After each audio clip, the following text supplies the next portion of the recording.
And welcome to the Sport Shack, hosted by Jay Kerr and myself, Buddy Burnz. Right now we're going to get to something new at the Sport Shack, and you can tell by our little bobblehead doll here, it's Jays Talk. We're not going to call it Blue Jays, we're just going to call it Jays Talk. And here's our little buddy that's going to be with us. We're not paying him a check. He's just here voluntarily, on his own goodwill. Well, we're letting him come in and be a part of the show. As soon as he starts fucking up, we're kicking his ass out the door. Okay, so it's a part of his 10 million that we help support the Jays.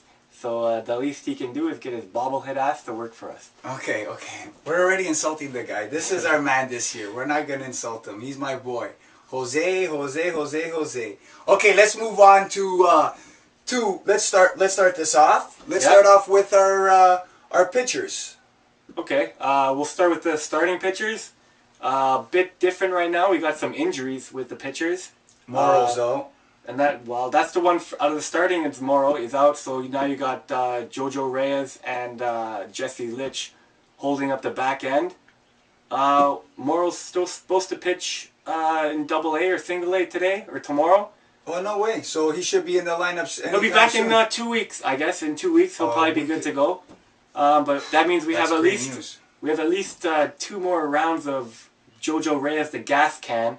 The only thing that is helpful for him is that he's a lefty. But other than that, this guy was a bum with the Mets. I remember him putting up he just reminds me of Oliver Perez, who used to had a 6.0 ERA. That's what this guy has.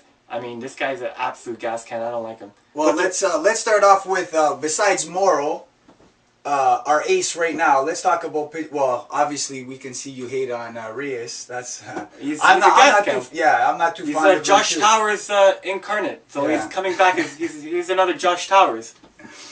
Well, what about the ace we got right now? You like our ace? Well, who do you think the ace is? I mean, is Ricky Romero the ace? Well, he's tagged it. He's tagged it. Kyle Drabek looked pretty good. I'm liking Drabek. Drabek. I think this is a team. I don't think Ricky Romero's an ace yet. He's tough. He's a tough pitcher. Yeah, he doesn't give up. But I don't think his stuff is anywhere as electric as a Drabek or a Morrow.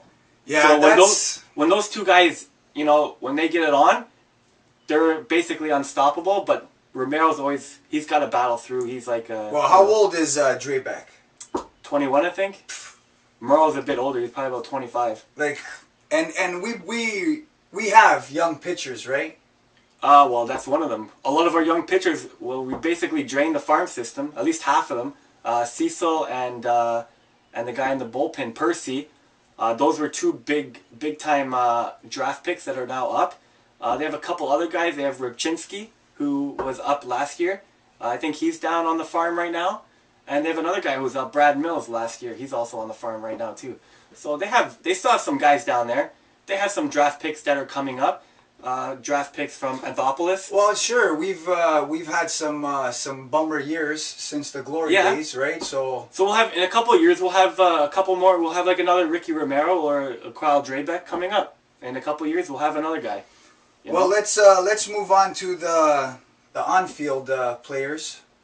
This the team's pretty deep. I mean, even their bench players are pretty good, and right now they have some injuries, right? I'm liking our team the way any given night. Okay, besides let's say when what's his name Reyes pitched, that team I wasn't too fond of in front. We ended up winning that game. I think it was our who was catching that day? Was that Molina or was that Rinsabia? I think it was Molina, wasn't it?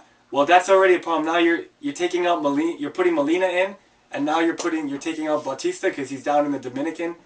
You're shortchanging your lineup a lot. A lot. You're taking a lot of power out of your lineup. We have 2 to me, I'm not even gonna say his last name because I don't want to butcher it. He's gonna be known here to me as JP, and you know what I'm talking about when I say JP. He's the man. You know what? He's if you look at him, he's a big dude, man. He's huge. He's a big dude. When I was on the opening day, it was him and Ricky Romero in the corner. They were warming up, just throwing it around. But fuck, he's a big boy, man. Yeah, just to let you know, he was at the home opener. Yeah, We're going to talk about that in our Hot Topics. We got a little story for that. Yeah. But Arinsabia is a big dude, and you could just see he had 2 homers in the first game, and the one that really surprised me was the opposite field. When a guy can just hit opposite field homers, that's when you know he's got some serious strength. He's money. Escobar's money. I'm loving that guy. Oh, what a trade. Alex Gonzalez, in his last year, he's like 30-something, for like Escobar, who's like 20, low 20s. He's bringing back Wow. he's getting the Tony Fernandez love. You know what I mean?